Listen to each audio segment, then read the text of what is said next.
Conexão Poder, eu entrevisto a magistrada Jaqueline Cheruli, ela que é presidente da AMAN Mato Grosso e tem uma trajetória de quase 30 anos na magistratura, faz parte de muitas mudanças, até mesmo na maneira de pensar, executar e transformou quando a gente pensa em guarda compartilhada. Eu comecei conversando com ela antes nos bastidores, dizendo da importância que ela teve, na ocasião eu advogava direito de família, da sua importância nessa mudança de pensamento. Doutora Jaqueline, para a gente começar, hoje o perfil do magistrado é o mesmo de quando a senhora passou no concurso, começou a atuar? O que mudou para os magistrados em sua atuação?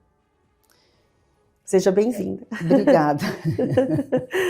Começamos aceleradas aqui, né, Ana?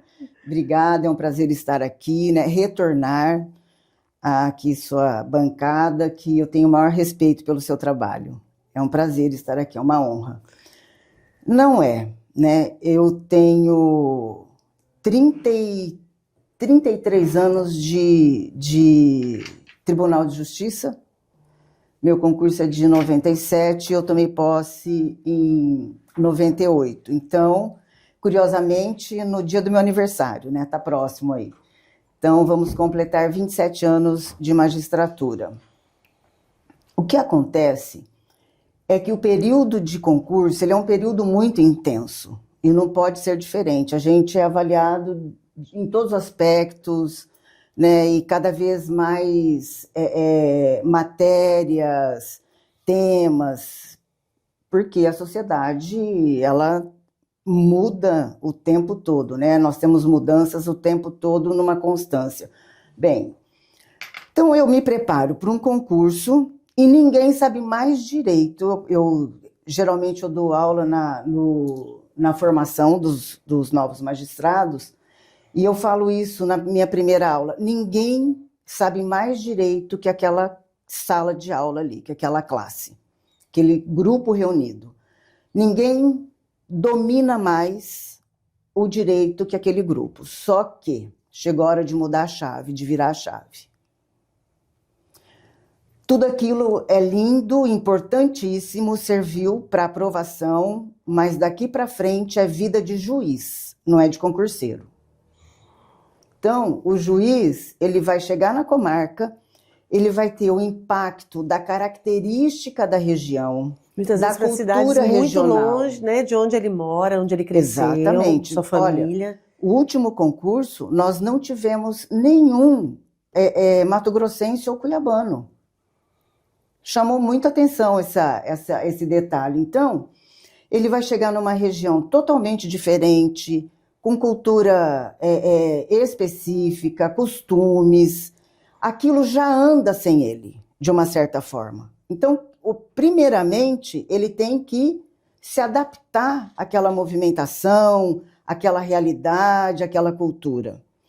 Antigamente, bem ali no antigamente, acredito que eu colei grau em 87, então os meus professores, como a gente lidava, era muito diferente, né? E todos os juízes, um ou outro que não. Então, era uma postura distinta, era uma autoridade, como que eu posso colocar? A gente não ousava nem levar uma discussão para a sala de aula se não houvesse permissão.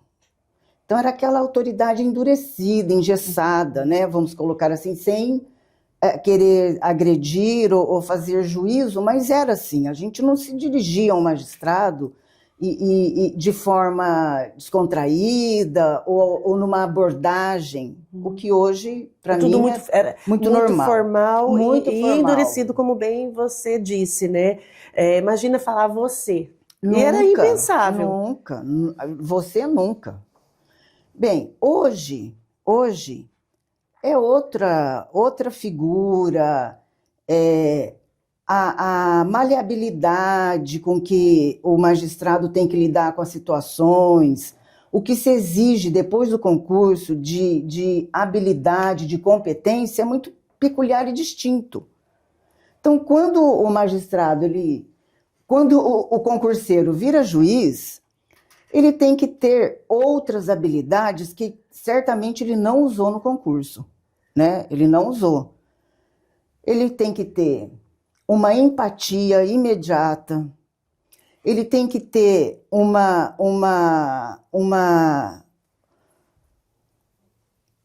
ouvido com uma escuta muito qualificada, não tirar conclusões num primeiro contato, há sempre uma outra versão. A gente conhece a versão do Lobo Mau, né? Quando ele vai contar a história da Chapeuzinho Vermelho.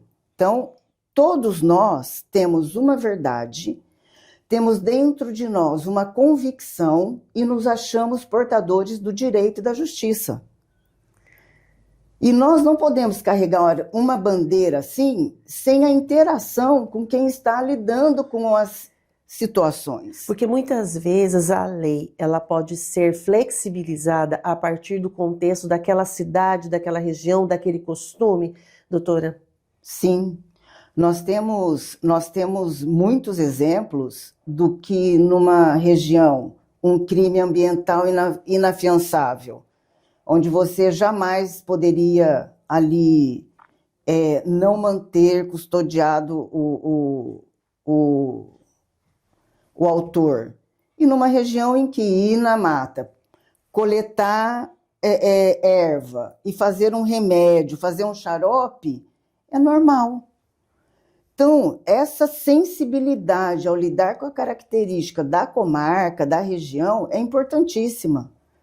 Então, assim, ele passa a pertencer, lógico, né, que ele continua juiz, mas ele passa a pertencer, e isso é muito importante para que todos se sintam incluídos nesse contexto. E não é o juiz lá em cima e a comunidade aqui embaixo. Pelo contrário, é horizontal. Tanto assim que quando o Tribunal de Justiça ele insere em suas metodologias até mesmo essa visão sistêmica e o círculo de construção de paz, traz esse ambiente de proximidade.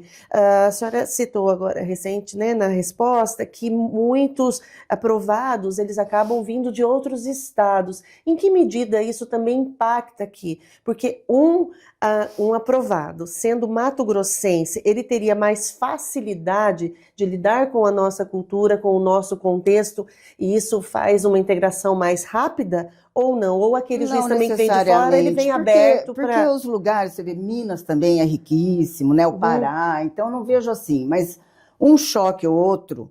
Eu, quando cheguei aqui, eu vim para advogar, eu advogava para uma holding, é um grupo grande até hoje, ele cresceu muito, inclusive. A senhora é de onde? Eu sou de São José do Rio Preto. E eu vim como advogada desse grupo. A pessoa que eu convivia toda hora, que dirigia para mim, ele é maravilhoso, uma pessoa incrível, fantástica, e ele nasceu em Poconé. Então, mais mato-grossense, mais raiz, a senhora não poderia... Foi uma aula intensa de cultura. Eu fui educando o meu ouvido para entender o que ele falava comigo. E eu ficava, às vezes, até um pouquinho assim, constrangida. Eu falava, fulano... Não vou falar o nome dele aqui, né? Mas fulano, eu ainda não entendi o que você falou, né? Será que você podia repetir? Até palavras inventadas, eu falo isso pela minha avó inventa palavras, e eu falo, ele, essa palavra assim, existe? Muito simpático, né? Muito querido, ele repetia, me explicava.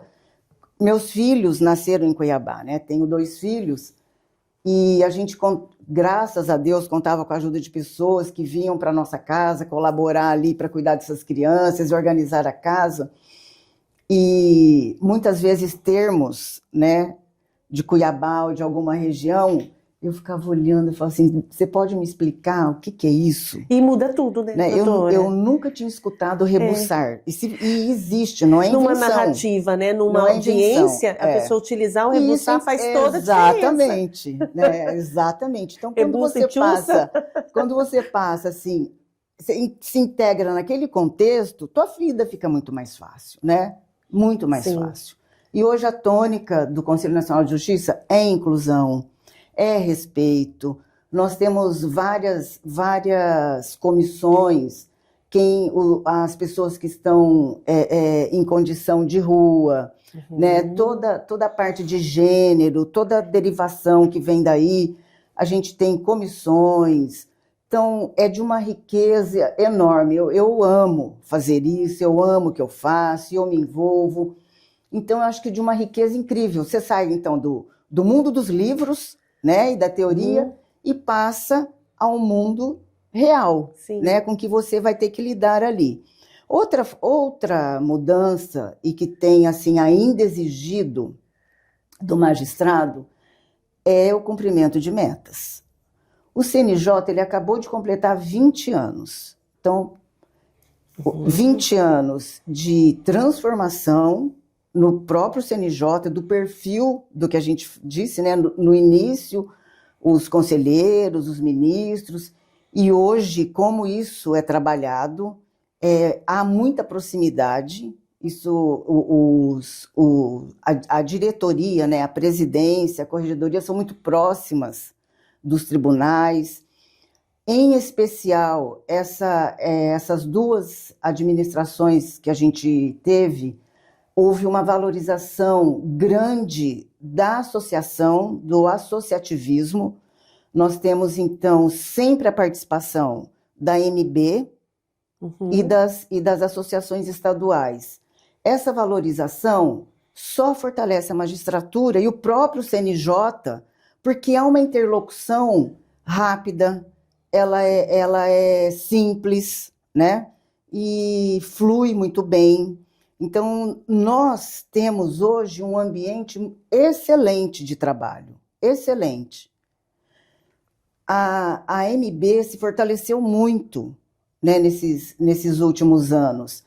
E trabalhar dessa forma... Que é a Associação Brasileira. A Associação Brasileira de Magistrados. E trabalhar dessa forma com o CNJ é um ganho enorme para nós. Bem, aí vem as metas. Hoje o perfil do magistrado ele tem que ter agilidade e ele não pode estabelecer qualquer metodologia interna ali no gabinete dele que não inclua um fluxo de metas.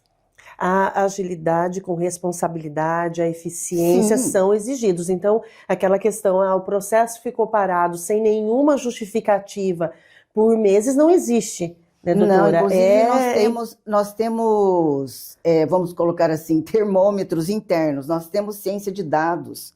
Essa ciência de dados do Tribunal de Justiça é um raio-x de cada unidade. Pela ciência de dados, eu faço extração da ciência de dados semanal. Toda segunda-feira eu tenho um mapa de trabalho e minha equipe tem um mapa de trabalho e a minha equipe tem um cumprimento de meta semanal. Porque senão nós não conseguimos atender a contento. Eu sou selo diamante já há algum tempo na minha unidade.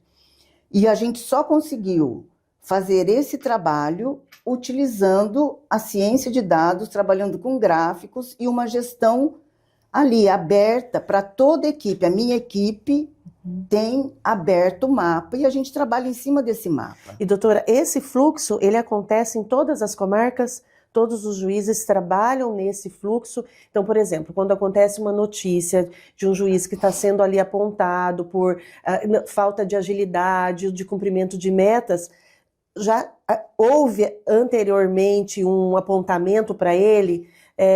Ele tinha acesso a todo esse fluxo? Nós temos uma métrica de 100 dias é o limite. Então, o que a gente faz primeiro? Mantém um espaço ali de tempo que nos permite uma flexibilidade no trabalho. Mas primeiro eu tenho que baixar esses 100 dias. Mas o que acontece? Há comarcas com acúmulo, há varas com acúmulo, algo que vem de algum tempo. Então, às vezes, a pessoa agora, não né? é algo... Exatamente. Não é algo que agora eu vou assumir e começou tudo agora. Não, isso tem um histórico, né? Então, não dá para ser taxativo e falar, não, isso aqui não foi feito. Não, é uma análise complexa, né? Como que estava antes da chegada, como se dá o fluxo. E tem uma coisa, assim, importantíssima. Nós temos o PJE. O PJE, qualquer clique que você dá, é identificável. Então, sabe-se facilmente a movimentação, inclusive, dos processos. Então, essa tecnologia, ela facilita muito a nossa vida. Além de já ter sido liberado e também já estar em uso nos tribunais, né, a inteligência artificial. Há cursos, é um perigo, sim, mas quando o tribunal ele oferta uma ferramenta, ele imediatamente oferta cursos e formação. Então, há cursos, há formação para a utilização da inteligência artificial de forma que ela venha colaborar com esse fluxo de trabalho. Doutora, quando você assumiu, né, a senhora assumiu, porque a gente fala você pelo carinho, não, pela amizade, pela convivência, eu quero que também, você fique à vontade. Em outros espaços, né? Disse em seu discurso da importância do fortalecimento das escolas, e a gente falando aqui sobre essa mudança de perfil, hoje os juízes têm esse papel de transformação social em suas comarcas, e não só de fazer ali o seu trabalho processual, mas também de uma gestão, administração? Ah, total. A gestão, porque além de ter a gestão da unidade, quando o juiz ele chega numa comarca de vara única, ele é diretor do foro. Então ele vai liderar uma equipe, a equipe ali que trabalha na administração e todos os nossos colaboradores, além de liderar uma equipe interna do gabinete dele. Então, ele tem que ter esse perfil de liderança, de gestão e lidar com a parte administrativa. Eu, antes de ingressar, eu também passei por uma formação em um curso e nós saímos do curso e eu acredito que foi a primeira formação que teve para juiz recém-aprovado e nós tivemos com a desembargadora Graciema, a formação da parte administrativa. E eu lembro que era papel, né, Ana? Não era físico. Eu saí daqui com tanto papel, gente, mas com tanto papel, aquele peso. E a gente ficava assim meio desesperado, é a palavra correta, né? Falava assim, como que eu vou saber que tem tanto provimento, que tem tanta portaria? Ela falava assim, calma. Você está sabendo agora, mas quem está lá na administração já sabe.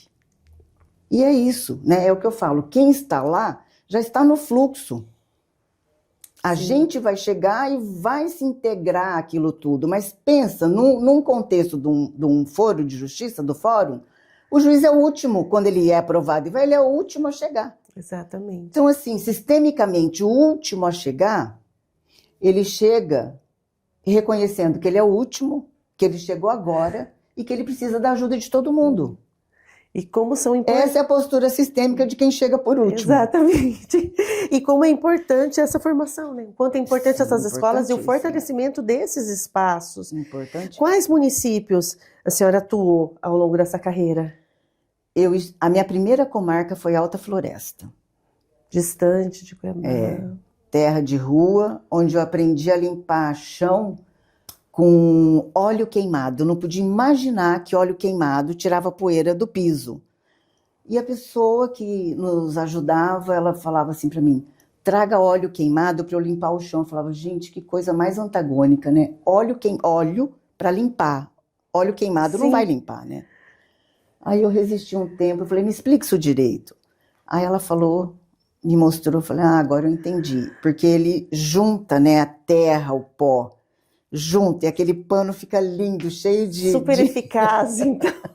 Não imaginava também, não tinha essa informação. Então, morando em rua... Primeiro a gente mora em hotel, né, até conseguir casa, onde não tem, a gente vai ficando em hotel. E foi assim, num quarto de hotel, que eu com um bebê de 9 meses e um filho de 6... Eu estava ali, acho que era num sábado, e a manicure dentro do quarto comigo, eu assim, né? Sim. E ela olhando, ela falou assim, nossa, teu bebê já anda com 9 meses? Eu falei, não, ele não anda. Aí ela falou, ele anda porque ele tá andando aí atrás de você. Então, assim, é uma vida boa, gostosa, a gente interage. tem que ter flexibilidade, adaptação, né? A adaptação, Alta Floresta e depois para quais outros? Aí eu fui para Barra do Garças. Já é um outro modelo de cidade, né? Com uma outra cultura, um outro contexto. Outra característica, você vê, Alta Floresta, contato com garimpo, todos os processos da história do garimpo, né? Investigação de paternidade, enfim. Chego em Barra do Garças, que é outro contexto. Fico 5 anos em Barra, tive um intervalo, fui para Diamantino, na vara de infância, e eu lembro de uma tarde, a gestora chegou e falou assim, era bom a senhora diminuir um pouco, né, o ritmo. Falei, não, tá bom, vamos limpar isso. Ela falou assim, se a senhora limpar, a vara não vai ter motivo mais para existir. Então, assim, era sim, pro ritmo, né? Quem vinha de Alta Floresta e Barra do Garças, eu cheguei acelerada, né? Aí ela falou, não, só tem que diminuir um pouquinho o ritmo. Voltei para Barra, quando levou Rondonópolis, que naquela época não era entrância única como agora. Aí levou Rondonópolis, fui para Rondonópolis, onde eu fiquei 9 anos, até remover para Várzea Grande. Várzea Grande, eu devo ter ficado uns 12 anos ali na vara de família, minha vara de família também de Rondonópolis, né? E fui para a turma recursal, vindo para Cuiabá. Na vara de família em Várzea Grande, é muito claro para mim, porque eu, na ocasião, atuava com direito de família, como eu comentei aqui no início da entrevista. E eu gostaria que você rememorasse isso, daquele contexto da guarda compartilhada, em que até então as mulheres ficavam com os filhos, e aí veio essa mudança mesmo de pensamento para a guarda compartilhada. E me lembro muito da sua, do seu movimento para que as mulheres entendessem que os homens precisavam assumir sua responsabilidade e que a guarda compartilhada era um direito do pai, mas que a mulher precisava reconhecer isso de uma maneira valorosa, porque muitas delas ficavam com valores de pensão, valores muito poucos para conseguir criar seus filhos, e aí com toda a responsabilidade da criação daquelas crianças, e muitas vezes ela não tinha tempo de trabalho para trabalhar, porque a responsabilidade era só dela. E como foi naquela ocasião, doutora, e hoje? A senhora consegue ver essa mudança realmente? Hoje as mulheres percebem a importância da guarda compartilhada, e os homens, com isso, também assumiram suas responsabilidades? Foi interessante essa história, né? Escreveu um livro sobre isso, doutora. Assim, eu fiquei colada no tema. E por que eu fiquei colada no tema? Porque não era do meu conhecimento que o deputado Arnaldo Farias de Sá tinha utilizado um texto meu para justificar a alteração no Código Civil Brasileiro e nós termos, então, um outro modelo, não de 2008, da guarda compartilhada. Porque havia um modelo já, mas se utilizava de um pequeno trecho da lei, que era sempre que possível. Sempre que possível, não era possível nunca. Uhum. Então, que era uma lei de autoria do senador Demóstenes. E quando veio, então, eu fiquei sabendo, uma pessoa que acompanhava me pediu o texto. Eu falei, que texto? O texto que justificou o projeto de lei. Eu falei, não, mas eu não tenho conhecimento disso. Então, foi uma das primeiras entrevistas que eu dei a respeito do tema em Rondonópolis, quando eu tomei conhecimento. Bem, a partir daí, foi assim, um trabalho muito intenso e com muitas palestras, viagens, em que havia oportunidade de esclarecimento do sentido da guarda compartilhada. O que era compartilhar? Só que nós olhamos aqui a guarda, quando eu digo guarda compartilhada, você olha para você e para o pai do seu filho. Você não olha para o seu filho. E a guarda compartilhada, ela veio para que ambos olhem para o filho que veio dessa união. Então, começa por aí a abordagem. Olha, quem vai ganhar com isso é o fruto da relação.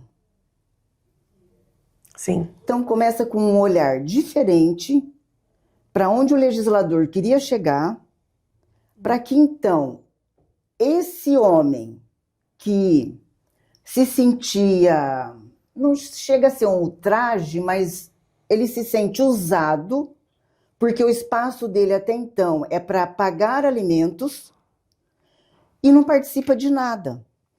Então, realmente era uma luta pesadíssima para as mães, porque os alimentos sempre no mínimo do mínimo do mínimo. A mulher, nós sabemos disso e nós trabalhamos 3 turnos.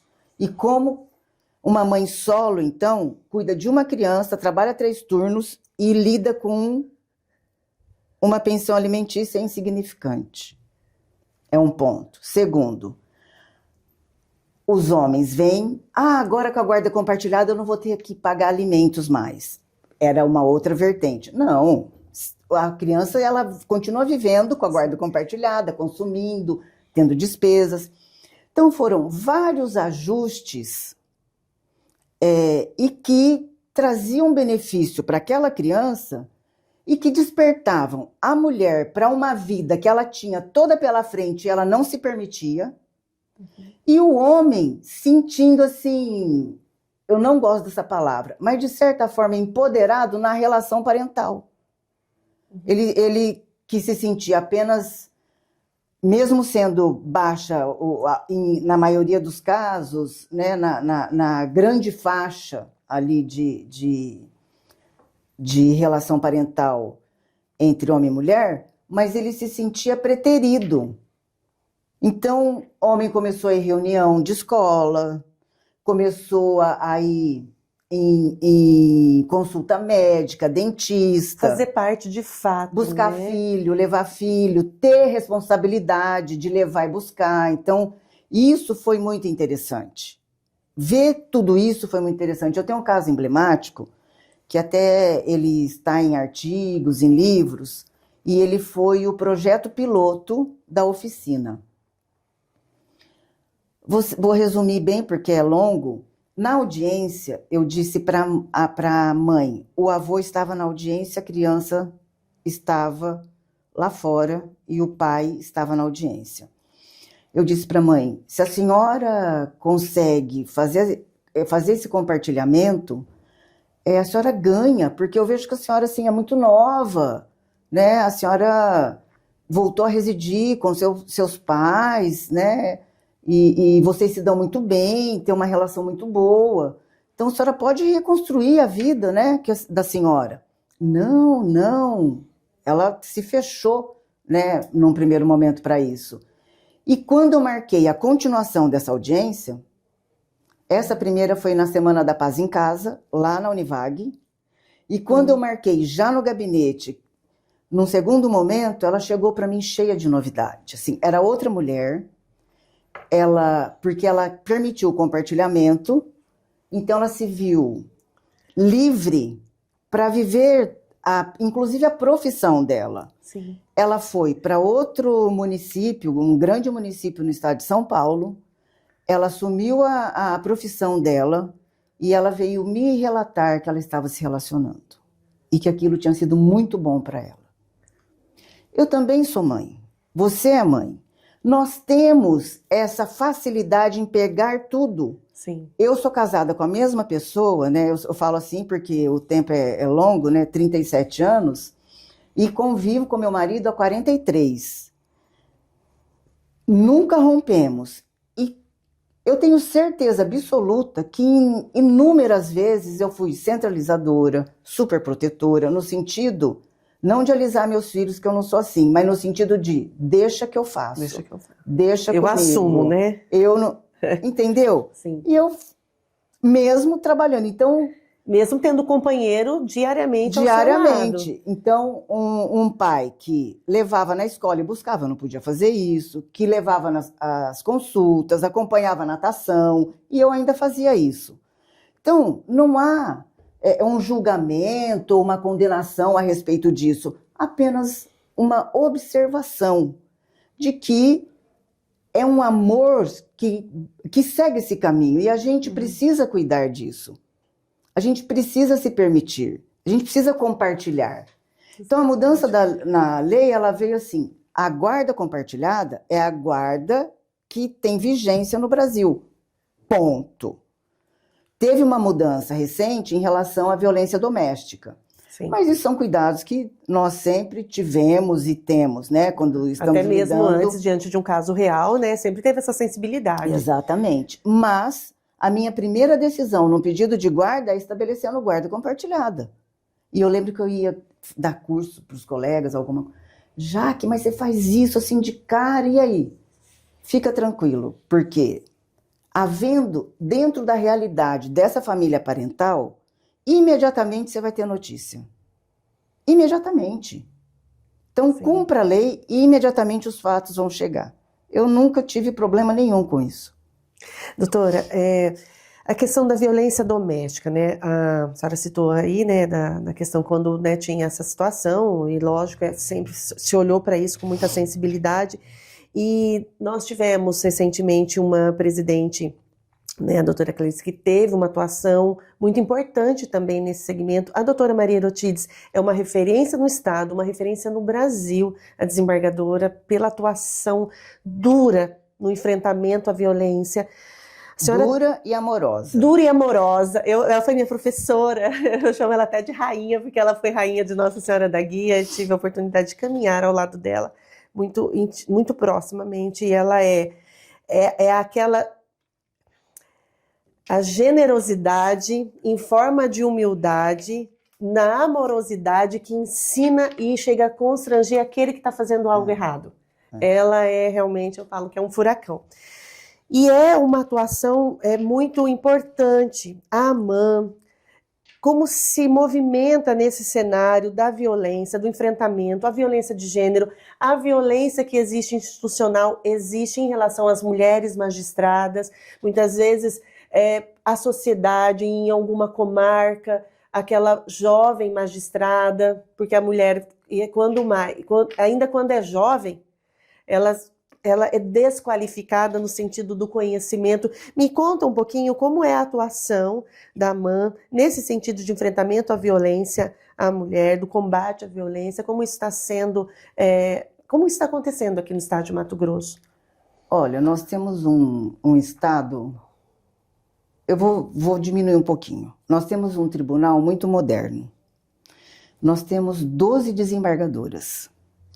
E nós temos um histórico, a gente está a pouquinho de cumprir, né, o que o CNJ estabeleceu como equidade, mas nós temos tribunal que ainda não tem mulher. Né? E nós temos lá atrás, de uma forma... assim, desbravadora, corajosa, a desembargadora Shelma, né?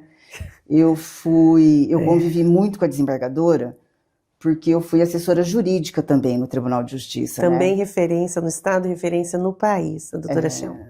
Exatamente. E fora, e muito fora do Brasil. Sim, internacionalmente. Ela foi presidente do tribunal, ela fundou a ANM, que foi sucedida pela ABMJ. Ela fundou, presidiu, nós sempre tivemos muito contato com a Internacional, que a princípio era nos Estados Unidos, depois agora ela é volante, mas a ABMJ sucedeu, eu presido a ABMJ, e nós tivemos um grande feito esse ano... Que são as mulheres magistradas. Associação Brasileira de Mulheres Juízas, que foi ser reconhecida novamente como a Associação Brasileira, porque a ANM era. E as mais antigas, a gente tomou isso como uma tarefa, uma missão, em respeito a tudo que a desembargadora Shelma construiu no judiciário e fora dele. E a gente conseguiu entregar essa vitória novamente, né, para o Brasil na nossa associação. Então, voltando lá à sua pergunta. Muitas vezes, eu fiz palestras sobre alienação parental, porque não tem como você falar em guarda compartilhada sem falar na alienação parental. E quando eu terminava, as pessoas vinham falar comigo e algumas, assim, constrangidas, envergonhadas, e falavam assim: eu cresci numa casa que tinha alienação parental e eu nunca percebi isso. Ou, olha, eu sou um alienador, eu sou uma alienadora e eu não tinha noção. Agora, num trabalho, eu passei a integrar, eu entrei como parceira na semana de enfrentamento e combate ao assédio e discriminação. É uma comissão interna, não trabalha com público externo. E nós trouxemos conselheiros do CNJ para trabalhar essa semana. Tivemos a alegria de ser atendidas, né, nesses convites. E assim, quando terminava, a presidente da comissão, ela falou assim: estou chocada. Ela falou, então, por que eu faço esses relatos? Nós temos, culturalmente ou de forma instrumental, muito forte ainda o machismo, né? E isso, toda a parte nossa de dominação, de conquista do Brasil, isso entra na gente. Então a gente, assim, aprende a viver de outra forma. Eu falo que eu sou uma sortuda, porque eu sou a filha mais velha de um casal de 4 filhos. Meu pai, eu não sei se ele queria um menino, eu acho que sistemicamente, Ana, ele queria um menino. Por quê? Ele me ensinou a montar barraca na beira do rio, ele me ensinou a tirar, ele amava fazer trilha e me levava, e eu amo isso até hoje. Então, assim, trocar pneu de carro, eu sou professora primária. Quando eu fazia faculdade, à noite, eu dava aula. E teve uma ocasião, até recentemente eu relatei isso, assim, que furou o pneu do meu Fusca, né? Eu tinha um Fusca groselha. Aí, eu tô saindo lá do colégio de freiras, né? E dirigindo, de repente eu vi que o carro começou. Aí eu falei, uai, acho que o pneu furou, né? Parei assim, falei, oh meu Deus, bem agora, né? Nesse sol, lá em Rio Preto. Quando eu fui fazer uma menção, parou o motorista com uma aluna. Falou, ai, professora, eu posso te ajudar? Eu falei, pode, né? Pode me ajudar, óbvio que pode, né? Sim. Aí eu cheguei em casa mais tarde, meu pai, o que foi? Falei, pai, furou o pneu, você trocou, né? Falei, não. Ele falou, ai, por que você não trocou? Falei, não, pai, parou o motorista da aluna e se ofereceu para trocar, eu deixei ele. Você sabe trocar, por que você deixou alguém trocar para você? Olha só. Então, assim, eu venho de uma casa que eu já passei por isso em vários aspectos, inclusive quando foi anunciar, meu marido foi anunciar o casamento, né? No outro dia ele falou assim, uai, você não queria fazer o Instituto Rio Branco? Você não queria ir para não sei onde? Então ele me instigava, sim, né? Sim. Ele é um pai, um pai assim, que te fortalecia, né? O tempo todo. E a minha mãe é uma mulher, né? Com um temperamento muito forte. Então ali não tinha espaço para isso, né? Não tinha espaço para isso. E meu marido muito menos, né? Então, eu não tenho referência disso de vivência, dessa forma, né? Minha avó era uma mulher espetacular, que tinha a renda dela, embora meu avô, né, tenha sido o pai. Então, assim... Como é importante toda essa referência familiar na formação da mulher. Agora, se fosse tudo o oposto, meu peso e minha medida seria outro, óbvio. Sim. Né? Seria outro. Sim. Então, quando eu falo que a gente não está aqui para julgar, e não estamos mesmo, mas para compreender a cultura e mostrar o outro lado da vida. Então, existe? Existe. A gente tem que lidar com isso? Tem, mas de uma forma muito leve, dialogada. Nunca tivemos um enfrentamento ali mais contundente. Não sinto isso na minha atuação frente à AMAN, onde eu lido com um presidente do Tribunal de Justiça, muito pelo contrário, nem com os meus colegas de diretoria, o meu vice ou o conselho fiscal. Entre os pares é muito respeitoso. Mas a gente sabe que tem e quando tem, a gente procura lidar com isso de forma dialogada. E, doutora, quando uma magistrada passa por uma situação de violência mesmo de gênero institucional, existe toda essa união das magistradas, mulheres, né, mulheres juízas do Estado de Mato Grosso e no Brasil, em prol, no fortalecimento dessa mulher? Aí é meu papel na BMJ, né? Sim. Como tem sido no Brasil? Sim, tivemos... Sim, no aspecto nacional, 2 casos, mas um caso mais recente, em que uma magistrada muito jovem, e ela foi para uma comarca onde há um volume grande de processos, só que ela vem de uma trajetória no judiciário. Então, ela sabe lidar com a demanda. E ela chegou numa comarca e encontrou resistência por parte do Ministério Público. E isso, no próprio dia, ela entrou em contato e nós fizemos uma nota. Essa nota, ela é muito pensada. Não é algo que a gente oferte. Assim, a associação, quando você faz uma nota, na verdade, eu deixo isso bem claro, é como se você revitimizasse a pessoa. Porque tem gente que não sabe o que está acontecendo. Na hora que você coloca a nota, a pessoa vai querer saber o que aconteceu, né?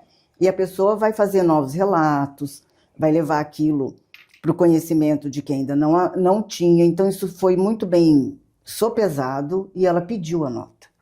Uhum. Então, quando a nota ela é pedida, da forma que essa colega pediu, e ela agradeceu, e a gente tem no CNJ uma comissão que trata disso, e foi levado ao conhecimento da conselheira, e daí para frente foram tomadas as providências, e a associação dela, estadual, foi muito ativa, atuante assim, e também de forma imediata.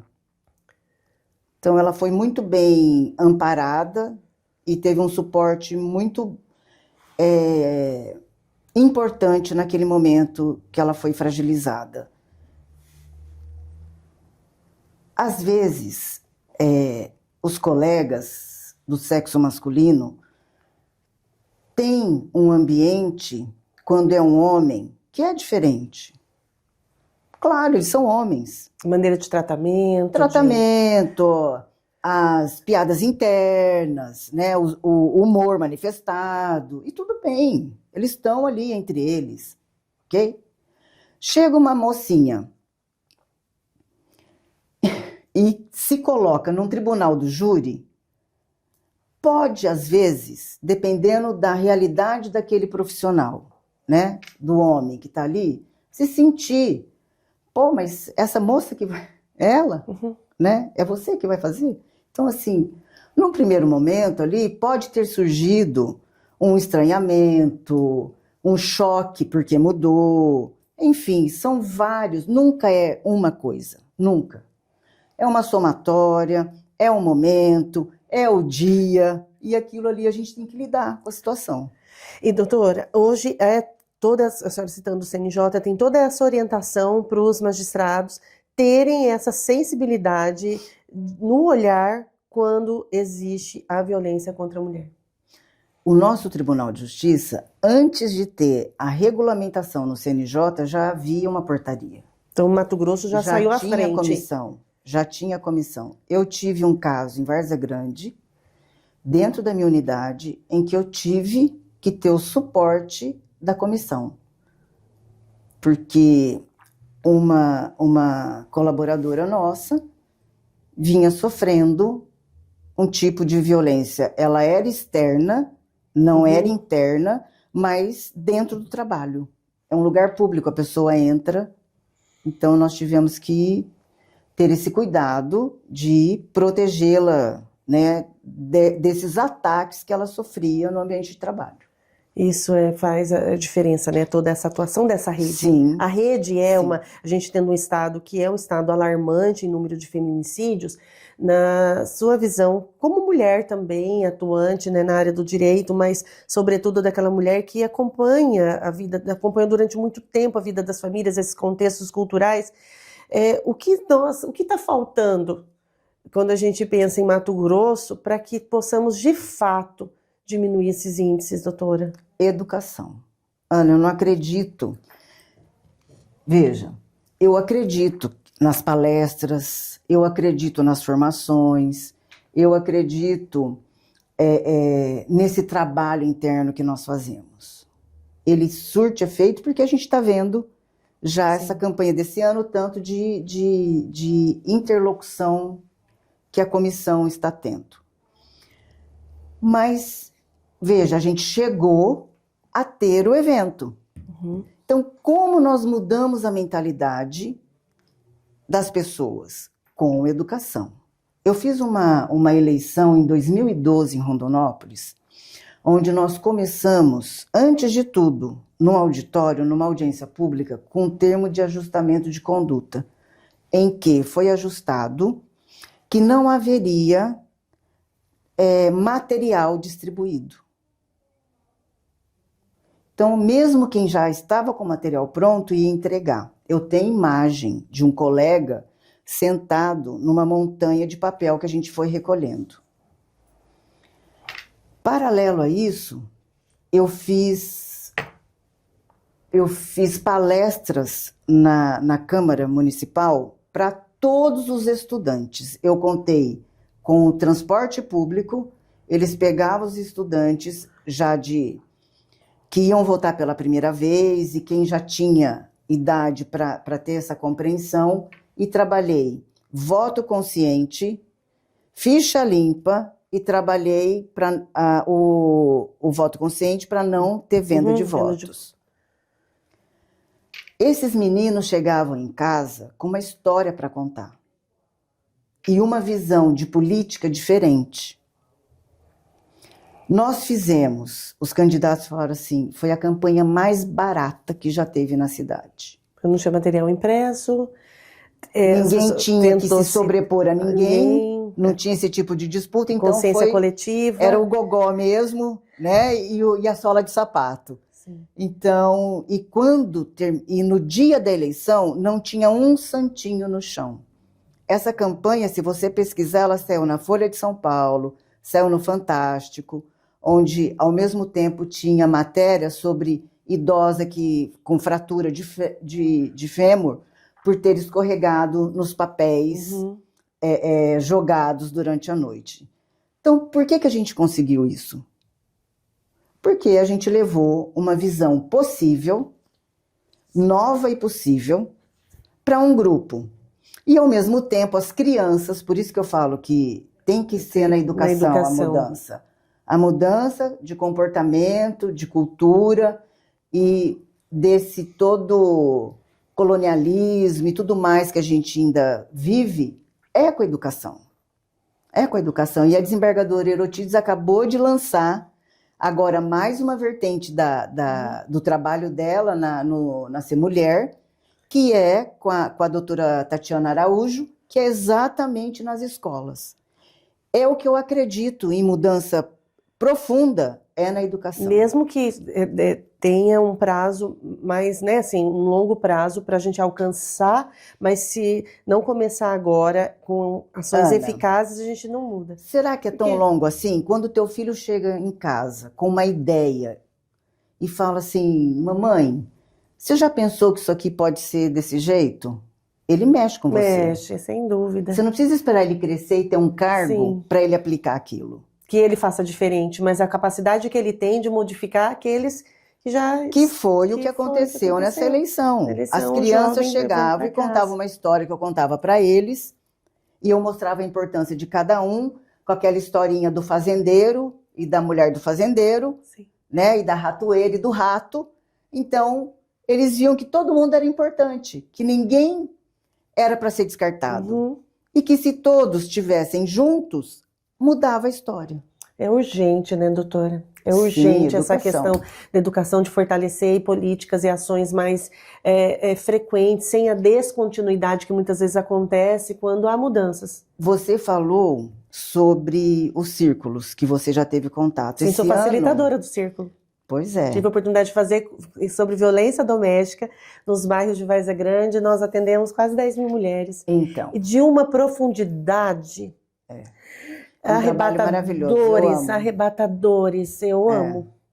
Agora, na sexta-feira, é para o público interno, mas nós teremos uma facilitadora, escritora, que vai falar sobre assédio, abuso, no contexto da restaurativa. Nossa, do Justiça da Restaurativa, JR. que incrível. Eu até não imaginava que estava tão, né? Eu já tive no núcleo e fui assumindo outras coisas, dei uma afastada e agora estou voltando por conta da comissão, porque a comissão ela oferece, né, o diálogo e os círculos, e a gente traz essa profissional maravilhosa na sexta-feira para falar sobre isso. Esse ano, no Conselho Nacional de Justiça, é o ano da Justiça Restaurativa. Então, e já há um trabalho fortíssimo aqui com a Secretaria de Educação. Queria até que tanto a a estadual falasse quanto para a quem nos está municipal. assistindo, afinal, o que é a justiça restaurativa? Porque a gente fala com tanta familiaridade, mas para quem está nos assistindo, o que conduz a justiça A restaurativa? justiça restaurativa, ela é uma das portas, a gente chama de porta, que é uma possibilidade de solução adequada de um conflito, de uma situação antes do processo ou durante o processo, em que a pessoa vem, então, e busca uma ajuda, uma força para lidar com situações da vida. De que forma? Na violência doméstica, não, mas nas outras áreas, a pessoa que sofreu a violência e a pessoa que praticou a violência, ela vem e cada um vai colocar a sua visão da história, o que sentiu, as necessidades, né? O que levou a praticar o ato. E dentro do círculo isso é trabalhado de uma forma que cada um vai acolher a sua responsabilidade e assumir um compromisso, né? Exatamente. É um exercício de empatia muito forte também e de pertencimento. Então é um espaço onde você aprende a ordem, porque cada um só fala se tiver com o objeto, né, da fala, onde você tem que ouvir com qualidade escutativa, senão você não consegue interagir, e onde você então passa a conhecer, a saber que o outro também tem necessidade, que o outro também tem sentimento e que tudo tem uma motivação, né? É muito rico, é tudo muito rico. E eu não tenho dúvida que é um futuro da nossa justiça. E impacta fortemente na questão de diminuição de reincidência. Muito. Porque compreendendo o processo, a questão de reincidência dá muito resultado diminui. Na vara da infância, na parte de... Esses conflitos entre jovens, conflitos escolares, familiares, né, doutora? Nas práticas com os adolescentes, né, que praticam ato assemelhado a furto, roubo, homicídio, né? Exatamente. Os atos infracionais. As rixas entre bairros, os relatos são inúmeros. Isso. Doutora, a gente ir conduzindo aí para o final da entrevista, eu queria também ouvi-la sobre a presença recente do ministro aqui, a questão da inspeção que houve, né, pela Corregedoria no Tribunal de Justiça, né, no Poder Judiciário, enfim. Muitas vezes o senso comum saem notícias, por exemplo, em relação à remuneração de magistrado. Sai notícia, por exemplo, a questão de magistrado que foi apontado, que a gente até falou sobre isso, a falta de agilidade ou de um fluxo de processual ali. Outras vezes, por questão... Hoje a gente Mato Grosso está vivendo essa situação muito delicada em relação a essa investigação sobre venda de sentenças. Isso, de alguma forma, impacta na visão do coletivo no judiciário, porque, ao mesmo tempo, a gente sabe que existem muitas facções que tenha a tentativa de uma narrativa que enfraqueça o judiciário, porque o judiciário, sem dúvida, é uma esperança, para aquele cidadão, aquele trabalhador, da resolução dos seus conflitos com eficiência. Então, existe também essa narrativa no sentido de enfraquecer um poder que é importante para o equilíbrio social.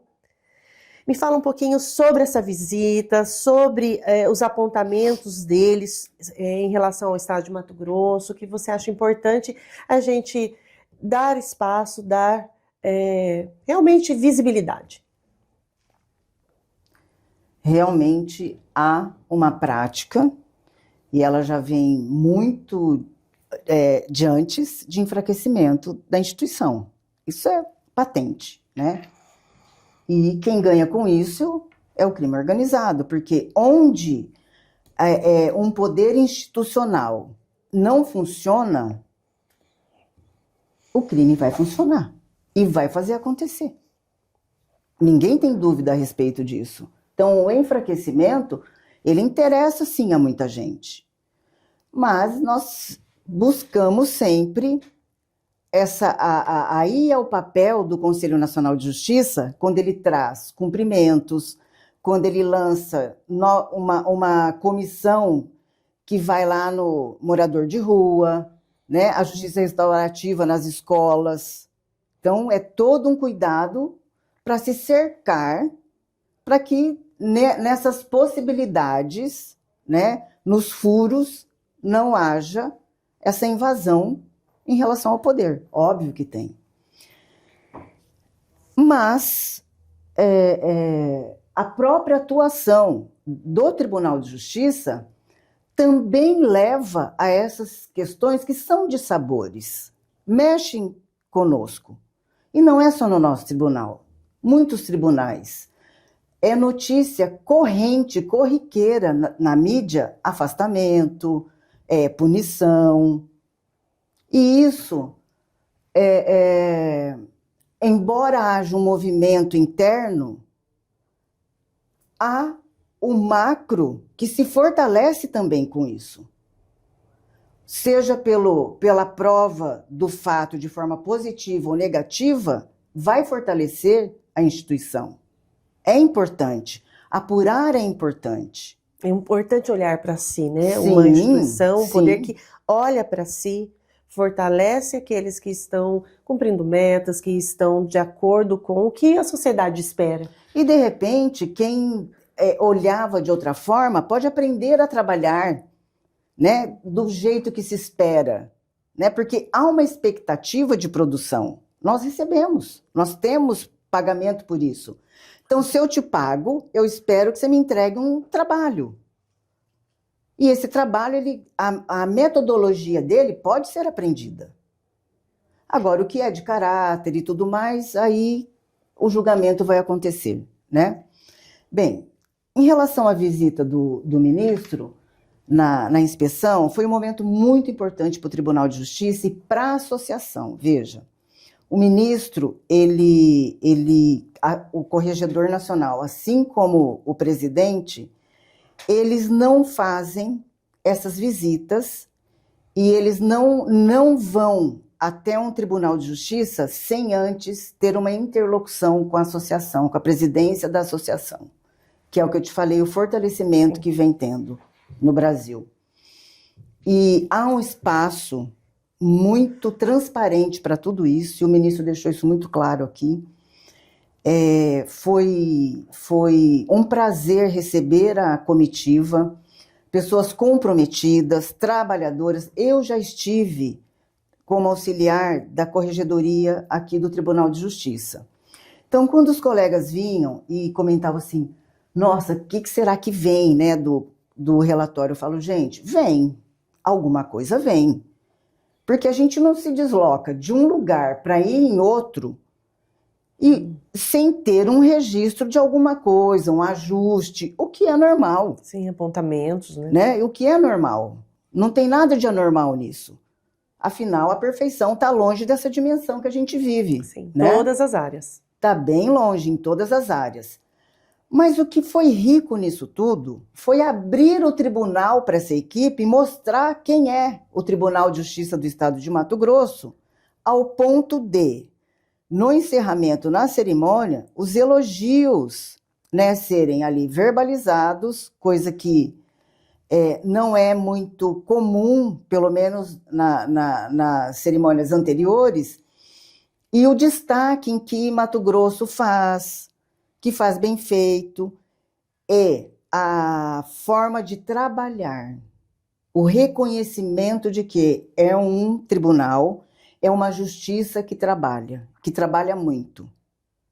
Há ajustes? Há ajustes, e eles serão feitos, né? A presidência está aberta a prontamente atender. Então, o presidente diz, olha, eu só tenho que manifestar gratidão por tudo que vocês estão aqui, a forma que vocês trabalharam, o respeito do trabalho que vocês tiveram em relação, foram 9 equipes. Então, o respeito dessas 9 equipes com os juízes e também com as nossas equipes.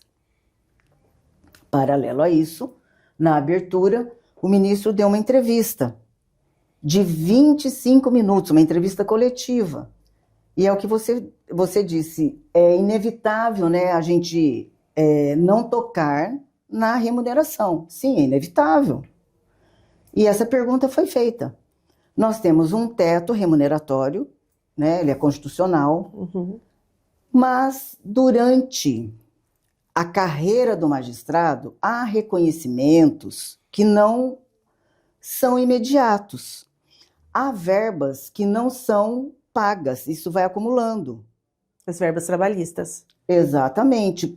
Então, são função, trabalho, que se a gente levar para a iniciativa privada, são verbas trabalhistas que não haviam sido quitadas.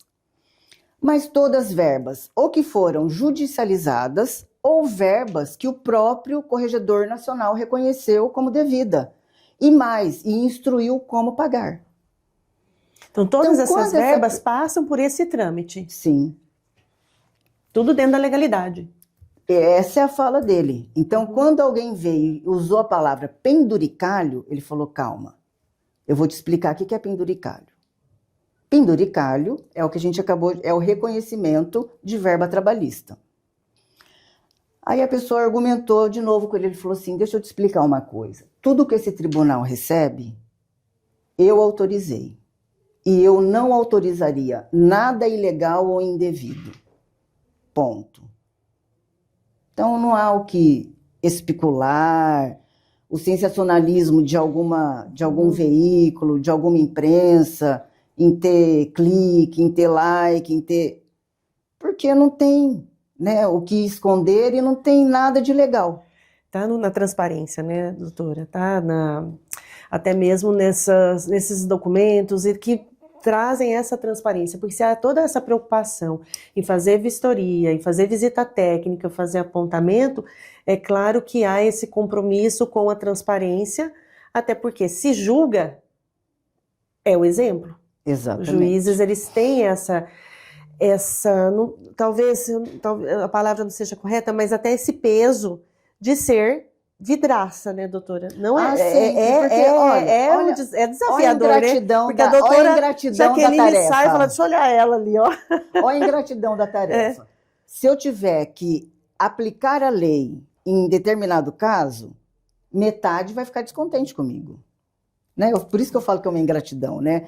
Não tem como atender se você tiver que aplicar a lei, todos saírem satisfeitos. Quando todos saem satisfeitos, ou é alguém que tem um senso jurídico muito apurado, ou tenha conhecimento específico na área, ou você parte para uma das portas da justiça multiportas, onde você tem a conciliação, a mediação, ou a pessoa já vai para um tribunal arbitral e escolhe quem vai julgar e tudo mais. Então, veja, para eu sair feliz e contente, eu vou passar por um processo de diálogo, eu vou abrir mão de alguma coisa, em detrimento do outro, o outro vai abrir mão de alguma coisa em meu detrimento, mas também eu vou ter oportunidade de falar das minhas necessidades, a expectativa que eu tinha com aquele negócio não concretizou, o que eu apliquei, enfim.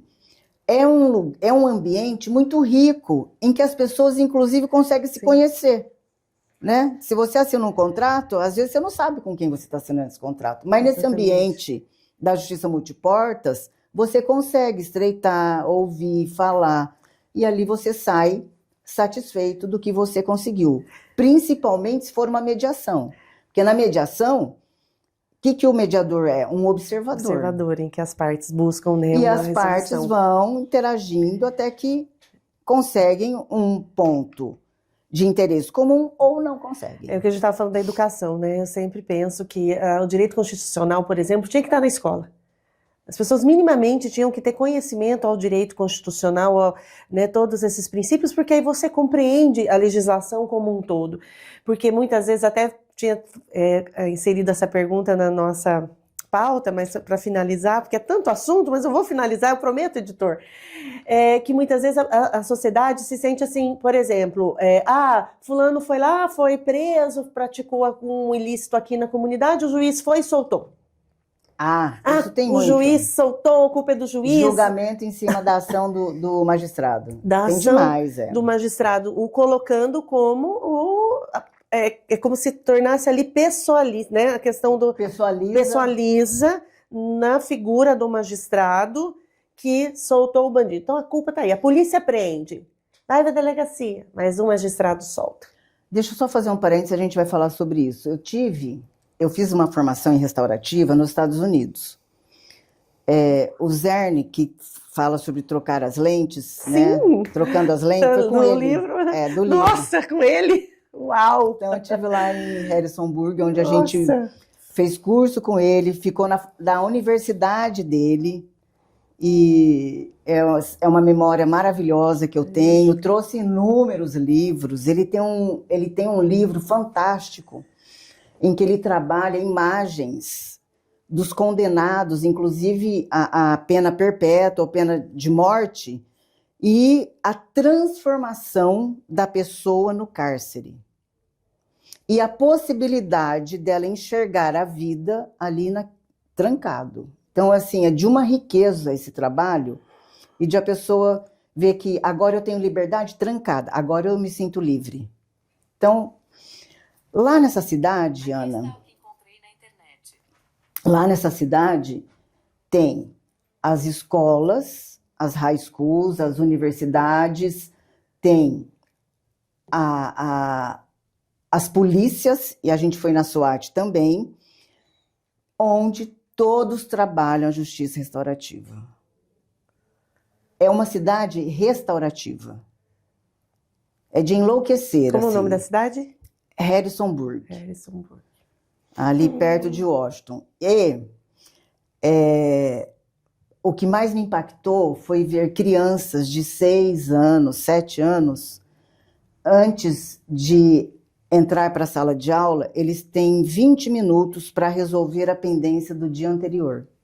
Então, eles fazem o círculo restaurativo, levam o que houve, se tem algo a ser trabalhado, trabalham e entram para a sala de aula zerados. Nossa. Então, assim, é um sonho, né? É um sonho. É algo, por isso que eu te digo, que eu acredito na educação. Porque eu vi essa cidade inteira restaurativa. Inteira. Desde a polícia, a universidade, os profissionais. É incrível. Bem, e sobre o julgamento, né, das decisões, isso a gente vai ter sempre, né? Não tem justiça do tamanho da justiça brasileira. Do tamanho que eu falo de oportunidade, de recurso, de acesso. E que também reflete... São 17 mil juízes trabalhando. E que reflete também no desequilíbrio social, porque se as pessoas buscam uma resposta do judiciário, é porque elas estão inconformadas com a situação em que estão vivendo. Muitas vezes. O reconhecimento vem pelo judiciário. Exatamente. Né? Processo, alteração de nome social, transformação de gênero. Que é algo novo, né, que vem. Tudo isso para na nossa mão. Saúde. Quantas pessoas tiveram a vida salva porque o judiciário atuou quando foi judicializada a questão de saúde? Você teve isso muito de perto ali na sua vivência na secretaria. Sim, nossa, muito. Então, o judiciário, ele é um transformador de realidade. E isso ninguém pode negar. Né? Ele transforma a vida, transforma a realidade, ele faz sonho acontecer. Imagina o aprisionamento de uma pessoa que não é aquilo e que quer ser reconhecida. Ó, eu sou isso aqui. E ninguém me dá voz. Então, assim, não tem como negar a grandeza que é o nosso judiciário. Não tem como. Doutora, muito obrigada pela entrevista. Ficaria aqui mais horas falando, né, com a senhora. São tantos assuntos pertinentes que refletem, impactam diretamente na vida das pessoas, né? Porque se há um poder judiciário, né, que realmente está muito próximo, né, a atuação dos operadores. E o nosso é digno de elogio, e esse elogio foi público na sexta-feira passada. E quero deixar aberto a câmera para a senhora se despedir, algumas considerações que eu não pontuei, para a gente encerrar.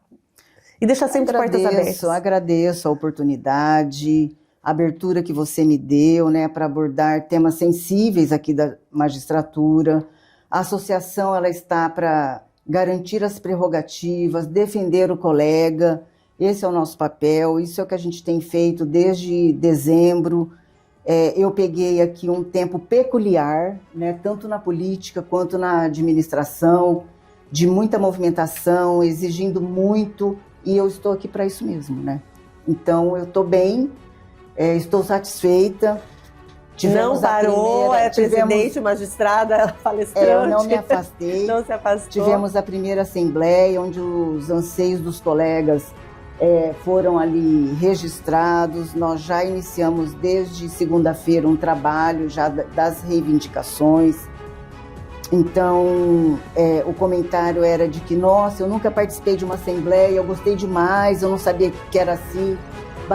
Eu bati recorde. Qual a reivindicação número 1, ranking, a mais presente? Eu bati recorde na eleição, na votação, que não tinha tido ainda esse tanto de votante, e bati recorde na Assembleia, que a participação, o número de participantes ainda não tinha alcançado o número de sábado. São questões internas, relevantes, de reconhecimento e que já são levadas e consideradas. Importante. Muito obrigada, doutora. Obrigada. Jaqueline Cheruli, presidente da AMAM, entrevistada de hoje aqui no Conexão Poder. Até a próxima.